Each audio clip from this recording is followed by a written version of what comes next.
Hello students, welcome to World Student Scope. I am Shweta, your mathematics educator. So my dear students, आज हम अपना chapter 2 start कर रहे हैं. क्या है चैप्टर 2? लीनियर इक्वेशंस इन वन वेरिएबल. क्या चैप्टर है? लीनियर इक्वेशंस इन वन वेरिएबल. तो सबसे पहले तो हम अब ये देखेंगे कि क्या हमारा चैप्टर का मतलब क्या है. क्या है चैप्टर का नाम हमारा? लीनियर इक्वेशंस इन वन वेरिएबल. चैप्टर के नाम से ही हम अपने चैप्टर को इंट्रोड्यूस करेंगे कि है क्या ये चैप्टर, हमने इस चैप्टर में करना क्या है.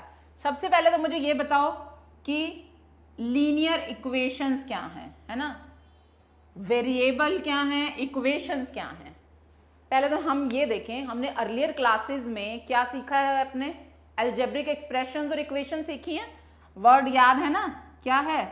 अलजेब्रिक एक्सप्रेशंस सीखे हैं. एक्सप्रेशंस क्या थे अलजेब्रिक एक्सप्रेशंस? ऐसे ही अगर मैं बात करूं अलजेब्रिक इक्वेशंस की बात करूं, क्या थी वो इक्वेशंस, क्या है वो, याद है आपको? अलजेब्रिक ऐसे एक्सप्रेशन से जिसमें कुछ वेरिएबल्स भी थे, कुछ कांस्टेंट भी थे. अब आप कहोगे वेरिएबल्स, क्योंकि हमने चैप्टर में भी वेरिएबल्स की बात करनी है. क्या थे वो वेरिएबल्स की जोन से हमारे ऐसे टर्म्स होती हैं जो वेरी कर सकते हैं. अब मैं आपके सामने लिख रही हूं अलजेब्रिक एक्सप्रेशन, जैसे x + 2 है. यहां पे 2 क्या है? एक कांस्टेंट है ना. सीखा है आपने और आपको पता भी है ये. और एक ये वेरिएबल है. क्यों इसको वेरिएबल और कांस्टेंट कहते हैं? कि कांस्टेंट तो कांस्टेंट रहेगा. अगर आप इसमें x की वैल्यू कुछ फिल करो, तो मान लो 1 फिल करोगे तो 1 + 2 3 बनेगा. 2 फिल करो तो 2 + 2 4 बन जाएगा. ये तो नहीं हिलेगा, ये हिलता जाएगा बार बार. तो वेरिएबल मतलब जो वेरी कर सके, बार बार बदल सके. कांस्टेंट मतलब जो नहीं बदलेगा, कांस्टेंट रहेगा, फिक्स रहेगा. ठीक है. और जरूरी नहीं है ऐसा ही एक्सप्रेशन हो, ऐसा भी तो हो सकता है xy + 2, है ना.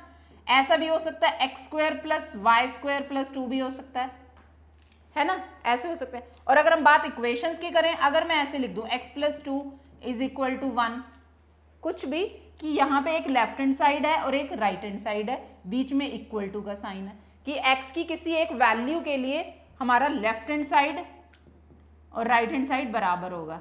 जैसे कि मैं यहाँ पे लिख दूं, x की जगह -1 लिख दूं, +2 = 1, 1 = 1 हो जाएगा ना. ये सब सीखा है, अभी हम इसको डिटेल में दोबारा फिर करेंगे भी.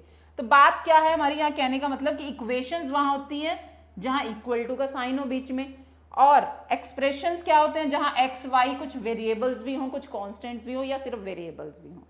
ठीक है. बात हमारा चैप्टर क्या है? लीनियर इक्वेशंस इन वन वेरिएबल. मतलब लीनियर क्या होता है? सबसे पहले तो लीनियर क्या होता है आपको याद है, हमने सीखा हुआ है पहले. लीनियर का क्या मतलब होता है? जहां पे हाईएस्ट पावर वेरिएबल की 1 हो, जैसा का ये है. जैसे ये है, यहां पे कितनी x की पावर 1 है. अगर मैं x² + 2 लिख दूंगी तो यहां पावर 2 होगी. ये लीनियर नहीं है, ये क्वाड्रेटिक है ना. जब हाईएस्ट डिग्री वेरिएबल की 1 से ज्यादा होगी तो वो लीनियर नहीं रहेगा, ये क्वाड्रेटिक.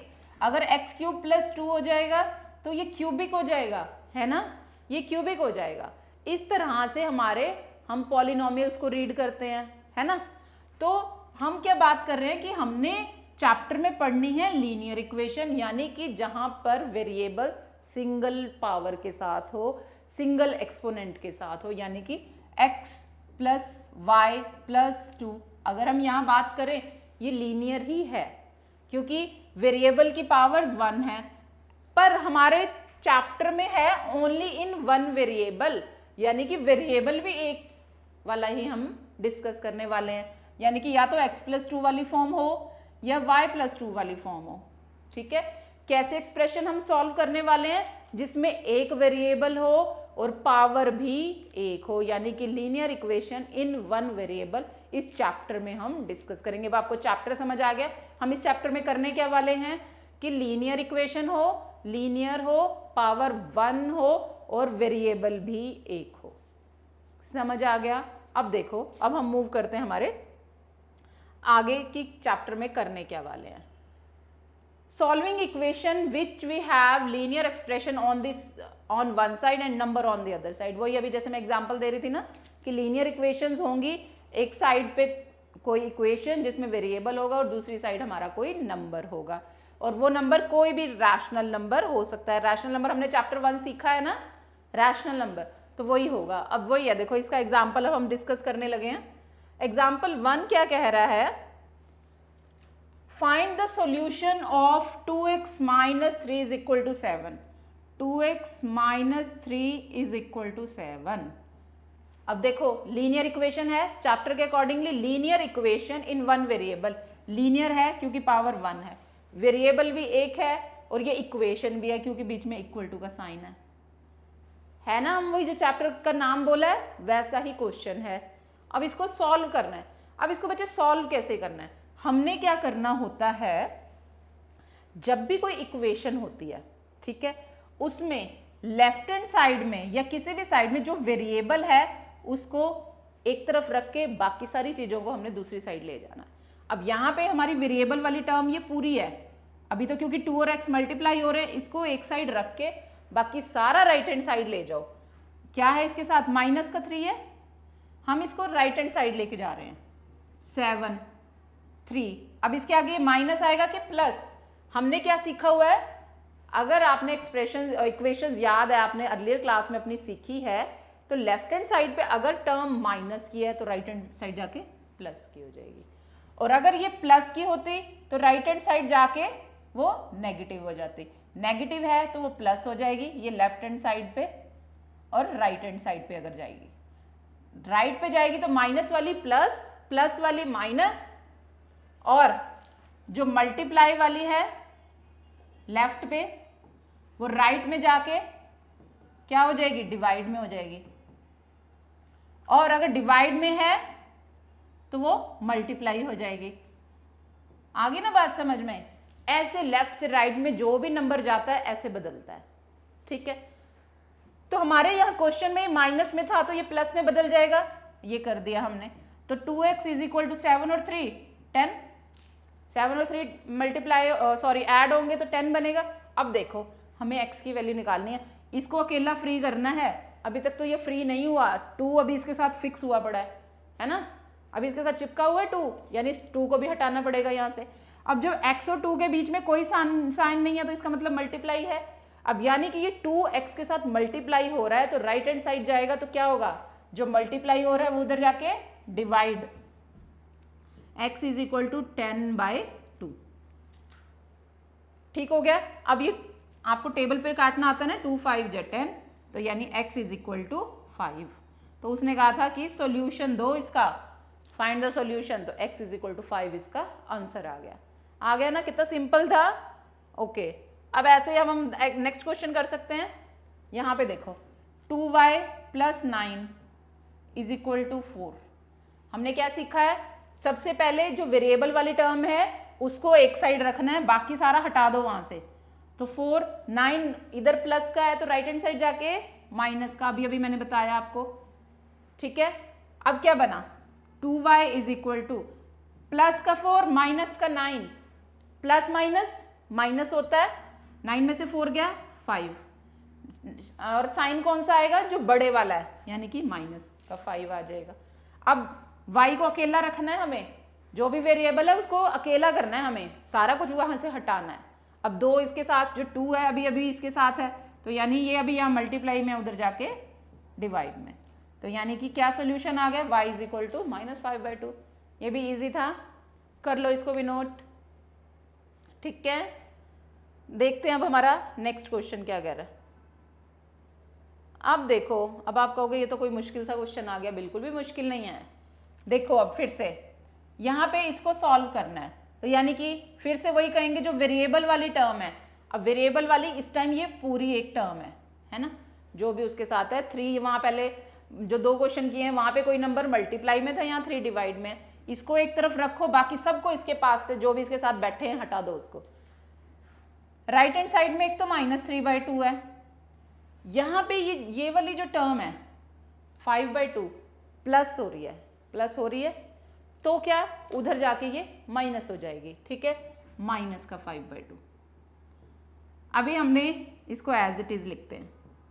अब रैशनल नंबर्स को ऐड और सब्ट्रैक्ट करना हो तो क्या सीखा है आपने, एलसीएम लेना होता है। 2 और 2 का एलसीएम, 2 और 2 का तो एलसीएम 2 ही होगा। क्या करते हो आप, इसको 2 को 2 से डिवाइड करते हो और -3 जो ऊपर वाला नंबर है उसके साथ उसको मल्टीप्लाई कर देते हो। जब 2 को 2 से डिवाइड करोगे, 2 2 जब 1 1 आएगा, -3 को 1 से मल्टीप्लाई, ऐसे ही अब ये माइनस का साइन, 5 मल्टीप्लाई में इन दोनों की डिवीजन क्या आया 1, x/3 इज इक्वल टू -3 और 1 मल्टीप्लाई होंगे -3, -5 और 1 मल्टीप्लाई होंगे -5 अपॉन 2, है ना। अब x/3 इज इक्वल टू, इसको विच ऐसे आप साइन दे सकते हो, इसका मतलब क्या होता है, दैट इम्प्लाइज, ठीक है। क्या हो गया ये, -8/2। अब हमारे पास क्या बना, x/3 इज इक्वल टू -8/2, 8/2 बना, यानी कि ये 2 4 जा हो रहा है ना, टेबल पे कट रहा है, तो x/3 इज इक्वल टू -4। आ गया यहां तक समझ। अब देखो मैंने क्या कहा है, जो वेरिएबल है उसको अकेला करना है, बाकी सब जो उसके साथ है उसके पास से दूर कर दो, हटा दो। अब यहाँ 3 क्या हो रहा है, डिवाइड। हमने क्या कहा है, अगर लेफ्ट साइड पे वो डिवाइड है तो राइट साइड जाके मल्टीप्लाई, तो x is equal to -4 multiply में 3 कितना हो जाएगा, -12। तो यानी यहाँ इसका क्या सोल्यूशन आया, x इज इक्वल टू -12। तो राइट हैंड साइड पे कोई भी रैशनल नंबर आ सकता है। रैशनल नंबर क्या होते हैं, p/q 12/1, चाहे वो नेगेटिव है चाहे पॉजिटिव है, कोई भी रैशनल नंबर कोई भी वैल्यू आ सकती है। क्लियर है ये, सो नोट कर लो इसको भी बच्चे। अब करते हैं एग्जाम्पल 4। अब देखो फिर से इस क्वेश्चन में बिल्कुल सेम है सभी क्वेश्चंस, बस आपकी प्रैक्टिस करवानी है हमने। ये है 15/4 -7x इज इक्वल टू 9। हमने क्या कहा है, जो वेरिएबल वाली टर्म है उसको एक तरफ रखना है, बाकी सब उसके पास से हटा दो। वेरिएबल वाली टर्म क्या है, ये, इसको यानी लेफ्ट हैंड साइड पे रखूं, -7x इधर रखा, उधर क्या लेगी मैं 9। अब आप ये सोचोगे ये प्लस है कि माइनस है, जब इसके आगे कोई साइन नहीं है तो ये प्लस ही है ना। तो उधर जाएगा तो क्या हो जाएगा, -15/4, प्लस का था उधर जाके 15/4। अब ये गलती नहीं बच्चे आपने कर देनी कि 4 यहाँ डिवाइड में तो वहां जाके मल्टीप्लाई, ये मल्टीप्लाई में तो डिवाइड। अभी ये एक पूरी टर्म इसके साथ ऐड हो रही है, 7x के साथ ऐड हो रही है ना। आप ये गलती नहीं कर देनी है, ठीक है। तो -7x इज इक्वल टू, अब इन दोनों का एलसीएम, 1 और 4 का एलसीएम लेना तो आता है ना आपको, 1 और 4 का, 1 4 4, तो इन दोनों की मल्टीप्लिकेशन 4 और 1 की, एलसीएम ऐसे ही सीखा हुआ है ना, ये आ गया 4। तो एलसीएम आया 4। क्या करते हैं अब हम, जो एलसीएम होता है उसको इस नंबर से डिवाइड करते हैं। 4 को 1 से डिवाइड किया 4, और ऊपर वाले नंबर से मल्टीप्लाई करते हैं। -4 को 4 से डिवाइड किया 1, ऊपर वाले नंबर से मल्टीप्लाई करते हैं। क्या करते हैं, जो डिनोमिनेटर है उसको उससे डिवाइड करते हैं, इसको जो आंसर आता है मल्टीप्लाई करते हैं न्यूमरेटर से। तो ये देखो अब क्या आएगा, -7x इज इक्वल टू 9 4 जा 36, -15 अपॉन में 4, तो -7x इज इक्वल टू कितना बचा, 36 - 15, 6 - 5 1, 3 - 1 2 अपॉन में 4, इतना। अब बताओ बच्चे, यहाँ पे x को फ्री करना है हमने, x को अकेला करना है, क्या उसके साथ चिपका बैठा है, -7 है ना, तो -7 को हटा दें। क्या है यहाँ पे, वो मल्टीप्लाई हो रहा है, तो उधर जाएगा तो क्या हो जाएगा, डिवाइड में चला जाएगा। और क्या होगा, x इज इक्वल टू 21/4, और वहां पे डिवाइड में चला जाएगा -7, है ना। ये माइनस का साइन तो कॉमन होता है, ये आगे आ जाएगा मतलब, और ये 7 3 जा, तो यानी कि -3/4,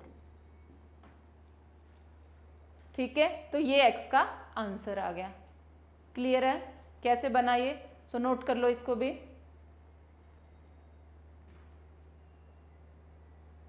अब हम ये तो थे कुछ एग्जाम्पल, इसी की रिलेटेड एक्सरसाइज करने लगे हैं, एक्सरसाइज 2.1। इसका देखो question number 1। Question number 1 says that x minus 2 is equal to 7। क्या है question? x minus 2 is equal to 7। अब तो ये बहुत ही सिंपल लग रहा होगा आपको, एग्जाम्पल्स इतने सारे 3-4 हमने एग्जाम्पल किए हैं। तो क्या है, हमने क्या कहा, x को फ्री करना है, बाकी सारे उधर, माइनस का 2 उधर जाके प्लस का 2, तो x is equal to 7 plus 2 9। ये तो बहुत ही आसान था, है ना? सबको बहुत आसान लगा, बहुत ही इजी था। अगला क्वेश्चन देखो, y plus 3 is equal to 10। Variable को फ्री करना है हमने, अकेला रखना है उसको, यानी उसका आंसर निकालना है तो उसको अकेला करना पड़ेगा। तो यानी इसके साथ 3 क्या एक्स्ट्रा है, प्लस का उधर जाएगा, माइनस का हो जाएगा। जब ये राइट हैंड साइड पे जाएगा तो ये माइनस का होगा। तो y is equal to 10 minus 3 7। इसमें तो बच्चे कुछ भी नहीं था, है ना, करने को, बहुत ही सिंपल था। ठीक है, अब हम मूव करते हैं हमारे थर्ड क्वेश्चन पे। उसमें क्या कह रहा है, लेट्स सी। अब आप कहोगे 6 इज इक्वल टू, कि यहां तो लेफ्ट साइड और राइट साइड हमें तो समझ ही नहीं आ रही, ऐसा है। आप इसको अब दोनों तरह से लिख सकते हो, आइदर आप ऐसे ही कर सकते हो और दो तरह से आप इसको कर सकते हो। कैसे? या तो जो क्वेश्चन दिया वैसे ही रहने दो। हमारा मोटिव क्या है, हमने अगर कोई सोल्यूशन निकालना है, जो वेरिएबल जहां बैठा है ना उसको वहां अकेले बिठाना है, बाकी सब उसके पास से हटा दो। तो अब ये देखो, अगर मैं ये z उधर बैठा है तो 2 उसके साथ एक्स्ट्रा है, उसको इस साइड ले आऊं। हमने जब भी साइड चेंज करनी है, लेफ्ट से राइट या राइट से लेफ्ट, तो उसके साइन बदल जाने हैं। तो इसको हम 6 माइनस 2, वहाँ 2 प्लस में, यहाँ के माइनस, तो 6 माइनस 2 4, यानी z 4 is equal to z लिख लो या z इज इक्वल टू 4 लिख लो, एक ही बात है।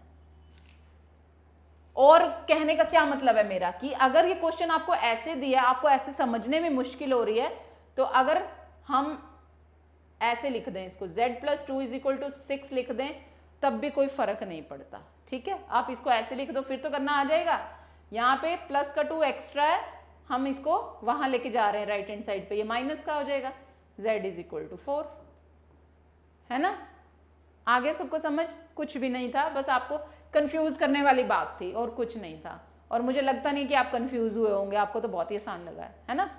अब हम देखते हैं इसका फोर्थ क्या दिया इसमें, 3/7 प्लस x, ये इसको, ये ऊपर वाला क्वेश्चन था, plus x is equal to 17/7। अब फिर से क्या है, हमारा वेरिएबल ये है, इसको हमने इस साइड रखना है, बाकी सारा हटा दो इसके पास से।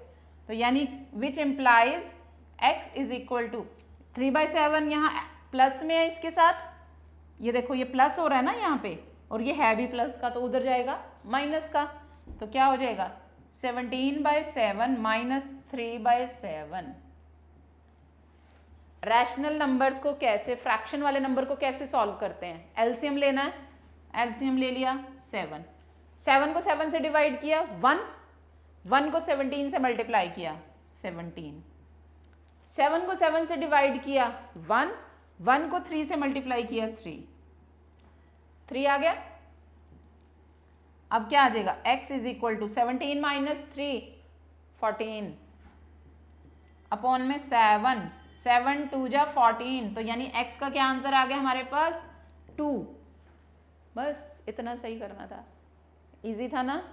तो नोट कर लो इसको भी। अब देखो नेक्स्ट क्वेश्चन। सो हम देखते हैं अपना क्वेश्चन नंबर 5। क्या है question number 5? 6x is equal to 12। अब आप ये सोचेंगे कि यहाँ तो 6x इज इक्वल टू 12 दिया है, हमने अब x को अकेला कैसे करना है, इसके साथ तो कोई टर्म ही नहीं है। तो क्या हुआ, x के साथ जितना भी है उसको अकेले को तो अभी करना है, 6 तो है उसके साथ, प्लस माइनस में कुछ नहीं है, पर मल्टीप्लाई में तो है, तो यानी 6 को तो हटाना है ना हमें। अब 6x के साथ क्या हो रहा है, मल्टीप्लाई, तो उधर जाएगा तो राइट हैंड साइड जाके डिवाइड, तो क्या हो गया 6 2 जा 12, यानी ये तो बहुत ही सिंपल क्वेश्चन था, बहुत इजी था। x इज इक्वल टू 2, इतना सा करना था इसमें, राइट? अब ये वाला क्वेश्चन देखो, इसमें क्या है, 6 क्वेश्चन में t/5 इज इक्वल टू 10। आपकी बुक में एक्सरसाइज में 6 क्वेश्चन दिया है, t/5 इज इक्वल टू 10, अब यहाँ पे भी कहोगे कुछ नहीं प्लस कुछ नहीं माइनस, पर हमें तो अकेला करना है इसको। वेरिएबल कोई भी हो सकता है, मैंने आपको कहा था ना एक्स वाई जेड टी कोई भी आपका यहाँ पे लिखा हो सकता है अल्फाबेट, ठीक है। 5 यहाँ पे क्या है टी के साथ, डिवीजन में है, तो राइट हैंड साइड जाएगा तो क्या हो जाएगा, मल्टीप्लीकेशन। क्या हो जाएगा, t is equal to 10 multiply में 5, तो t is equal to 10 into 5 50 था ना। ये भी बहुत सिंपल, इतना सा था ये तो, है ना, एक ही स्टेप में। अगर ये आपको कंसेप्ट समझ आ गया है कि लेफ्ट में जिस भी वो ऑपरेशन पर है, राइट में जाके वो कौन सा ऑपरेशन बनेगा, माइनस जाके प्लस बनेगा, प्लस जाके माइनस बनेगा, मल्टीप्लाई जाके डिवीजन बनेगा, और डिवीजन जाके मल्टीप्लिकेशन। अगर आपको ये पता है पेपर में, अगर एग्जाम में इतना सा क्वेश्चन आ गया, इतना सा आपको ऑपरेशन याद है, तो 1 मिनट में आपको नंबर मिल जाएंगे, है ना। तो ठीक है, आगे सबको समझ। अब हम मूव करते हैं, हमारा 7th क्वेश्चन क्या दिया है बुक में। क्वेश्चन दिया है 2x/3 इज इक्वल टू 18। अब ये है कुछ मुश्किल, इसमें क्या करना है, फिर से हमें x को अकेला करना है ना, एक एक करके नंबर इसके पास से दूर कर देते हैं हम, ठीक है। क्या करो, 2x, सबसे पहले तो इस 3 को हटा लेते हैं, डिवीजन में है उधर जाएगा, राइट पे मल्टीप्लाई हो जाएगा।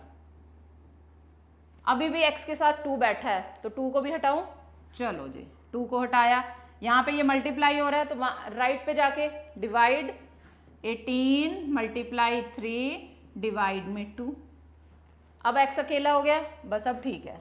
x इज इक्वल टू 2 9 जा 18, 9 मल्टीप्लाई 3, तो यानी कि which implies x is equal to 9 3 जा 27, x की वैल्यू 27। आपको अगर कभी ऐसा लगे ना कि पता नहीं हमारा आंसर ठीक आया कि नहीं, हमने जितने भी क्वेश्चंस किए हैं सब में आप वैसे करके देख सकते हो। मैं इसमें जैसे आपको प्रूफ भी करके दिखा देती हूँ। प्रूफ करना है, अगर आपने क्या उठाना है, left hand side. Left hand side क्या है, 2x/3, x का आंसर रखो इसमें, x का आंसर कितना है 27, 2 मल्टीप्लाई 27/3, है ना, x का आंसर जो आया। अब इसको काट, 3 9 जा 2 मल्टीप्लाई 9 18, ठीक है। राइट हैंड साइड क्या है, राइट हैंड साइड पे 18 है, तो यानी कि लेफ्ट हैंड साइड और is equal to right hand side equal आ गया, है ना। तो ऐसे आप अपना आंसर भी चेक कर सकते हो कि जो आपने आंसर निकाला है कि ठीक है कि गलत है, ठीक है। कभी कभी आपको क्या पता है पेपर में दे भी दिया जाए कि अपना इसको वेरीफाई भी करो लेफ्ट और राइट को अपने आंसर के बाद, तो आपको जितने भी अभी क्वेश्चन किए सब में आप ऐसे कर सकते हो। एक्स का आंसर आने के बाद पहले लेफ्ट हैंड साइड उठाओ, उसमें वैल्यू फिल करो, फिर राइट हैंड साइड तो दी ही होती है ना। अब हम करते हैं हमारा 8th क्वेश्चन। 8th क्वेश्चन देखो बच्चे क्या है, 1.6 इज इक्वल टू y/1.5। अब फिर से आप कहोगे यहाँ पे वेरिएबल राइट में, मैंने अभी आपको पिछले क्वेश्चन में सिखाया था ना कि आप या तो यहीं के हिसाब से सॉल्व कर लो, नहीं तो आप इसको ऐसे भी लिख सकते हो, y/1.5 इज इक्वल टू 1.6। ऐसे लिखने में भी कोई दिक्कत नहीं है, ठीक है। करना किसको अकेला है, y को अकेला करना है, तो यानी जो उसके साथ बैठा है डिवीजन में 1.5 उसको हटाना पड़ेगा। उसको हटाओगे वो कहाँ जाएगा, राइट में जाएगा, तो वो मल्टीप्लाई हो जाएगा, ठीक है। 1.6 मल्टीप्लाई में 1.5, ठीक है। अब इसकी मल्टीप्लिकेशन आती है डेसिमल्स वालों की, आपको मल्टीप्लाई करो, यहां कर दूं मैं मल्टीप्लाई 1.6 और 1.5 की, ठीक है। तो अब पहले आप पॉइंट लगाना भूल जाओ, पहले मल्टीप्लिकेशन, 5 6 जा 30, 5 1 जा 5 और 3 8, मल्टीप्लाई में 16, ये कितना हो गया 0, 8 और 6 14, 240, है ना। डेसिमल कैसे लगता है, 1 ये काउंट करो, 2 ये, 1 और 2 के बाद, यानी कि ये आ गया multiplication, y is equal to 2.40। ये इसका आंसर आ गया समझ। ये भी बहुत ही इजी था, है ना। अब आपको इक्वेशन समझ आ रही है ना कि लीनियर इक्वेशंस कैसे सॉल्व करते हैं, तो ये उनके सॉल्यूशंस हैं, ठीक है। अब क्वेश्चन नंबर 9 देखो, 7x - 9 इज इक्वल टू 16। ऐसे एग्जाम्पल्स किए थे ना हमने, क्या करना है, फिर वही x को फ्री करना है, बिल्कुल अकेला करना है। 9 यहाँ पे किस पोजीशन में है, 7x के साथ माइनस हो रहा है, राइट पे जाएगा तो प्लस हो जाएगा। 16 प्लस 9 है ना, 7x इज इक्वल टू 16 और 9 ऐड हो गए 25। अब x को अकेला करना है तो जो 7 इसके साथ मल्टीप्लाई हो रहा है उसको राइट पे ले जाओगे तो वो डिवाइड पे चला जाएगा, 25/7। क्लियर है, ये सबको समझ आ गया। फिर से मैं इसको इसका भी प्रूफ करके दिखा दूं, एक आध का और, आपको समझ आ गया। हमने यहाँ पे लेफ्ट हैंड साइड क्या है, आंसर हम चेक कर लेते हैं, ठीक है कि नहीं। लेफ्ट पे है हमारे 7x माइनस 9, 7 मल्टीप्लाई में x का क्या आंसर आया 25 माइनस 25/7 था, है ना ये। अब यहाँ देखो 7 से 7 कट गया, क्या आया 25 माइनस 9 किसके इक्वल होगा 16 के, है ना। और राइट हैंड साइड क्या है हमारी, ऑलरेडी 16 है, तो लेफ्ट हैंड साइड और राइट हैंड साइड इक्वल आ गई। एक्चुअली तो देखो बच्चे, किया तो हमने उसी क्वेश्चन से ही तो डिड्यूस किया है ये आंसर, बस ये है कि आपने कोई कैलकुलेशन मिस्टेक ना कर दियो, ये आंसर आपका चेक करवा सकता है कि आपका आंसर ठीक आया कि नहीं, ये वेरिफिकेशन ऐसे चेक हो सकती है। समझ आ गया। अब इसका 10th देखो, 14y minus 8, 14y minus 8 is equal to 13, है ना। अब देखो हमने फिर से y को करना है अकेला, तो 8 को उधर ले गई मैं, 13 प्लस में 8 ऐसे हो गया। 14y इज इक्वल टू 13 और 8 21, 14 उधर जाएगा डिवाइड में चला जाएगा, 21/14। आपने जब भी किसी फ्रैक्शन को लिखना होता है सिंपल करना होता है, ये देखो किस टेबल पे 7 3 जा 7 2 जा, तो यानी कि y का आंसर आ गया 3/2। आ गया ये आंसर भी, समझ आ गया कैसे किया है। अब तो बहुत सारे एग्जाम्पल कर लिए, अब तो सब समझ आ गए, है ना। ठीक है, अब देखते हैं हमारा नेक्स्ट एग्जाम्पल। 17 प्लस 6p इज इक्वल टू 9। सभी सिंपल ही हैं, वही के वही दोबारा फिर से यहाँ पे वेरिएबल एक्स वाई की जगह p दे रखा है, हमने 6p वाली टर्म को ऐसे ही रख लिया, क्योंकि हमने क्या कहा है, वेरिएबल वाली टर्म को एक तरफ रख के बाकी सब हटा दो उसके पास से। तो क्या आएगा 9, 17 यहाँ ऐड हो रहा है, वहां जाके सब्ट्रैक्ट, 17 में से 9 गए, एक प्लस का एक माइनस का माइनस ही होता है, साइन माइनस का आ जाएगा बड़े नंबर के आगे जो भी होता है। 17 माइनस 9 8 पर आएगा किसका, माइनस का, है ना। अब p को फ्री करना है तो 6 इसके पास से हटा दो, कहाँ जाएगा, वहां, यहाँ मल्टीप्लाई में तो वहां डिवाइड में। अब ये इसको फ्रैक्शन में आ गया, रैशनल नंबर आ गया, फ्रैक्शन को हम क्या कहते हैं, सिंपलेस्ट फॉर्म में लिखते हैं। ये किस टेबल पे जा रहा है, 2 के, 2 4 जा 2 3 जा, यानी कि p का आंसर माइनस का 4/3। ठीक है, आ गया आंसर ये भी। अगला देखो, x/3 plus 1 is equal to 7/15। ठीक है, अब फिर से इस टर्म को तो रखो इस साइड, हमने किसको हटा दें, 1 को, तो x/3 is equal to 7/15 minus का 1। x/3 is equal to, LCM लिया 15, 15 को 15 से डिवाइड किया, 1 को 7 से किया 7, इसके डिवाइड में कुछ नहीं है, मैं 1 लिख रही हूँ। ठीक है, ये एक बारी थोड़ा सा ठीक लिख दूं, कहीं आपको समझने में गड़बड़ ना कर देना, है ना। तो ये हो गया 1 था, मैंने 1 को 1/1 लिख दिया।